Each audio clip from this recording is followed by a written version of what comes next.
Hey everyone, today I'm going to show you how to create a poll on Facebook Messenger. Without any further ado, let's get started.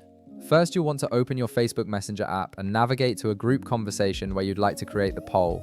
This feature is specifically designed for group chats, making it easy to gather opinions or make group decisions quickly. Once you've selected your group conversation, you're ready to move forward. Next, direct your attention to the bottom of your screen where you'll see a plus icon. Go ahead and tap on this icon to reveal additional messaging options. This plus icon is your gateway to accessing various interactive features within Messenger, including photos, stickers, and importantly for us today, polls. From the menu that appears after tapping the plus icon, look for and select the option labeled Poll. This will open up the poll creation interface where you can start building your question and gathering responses from your group members.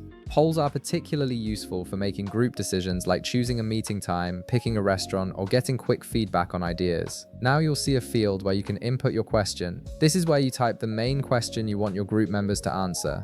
Make it clear and specific so everyone understands exactly what they're voting on. For example, you might ask something like, "Where should we meet for dinner this Friday?" or "What time works best for our next team meeting?" After entering your question, it's time to add your options. These are the choices that group members will be able to vote on. Tap on the option fields and type in each possible answer. You can typically add multiple options depending on how many choices you want to offer.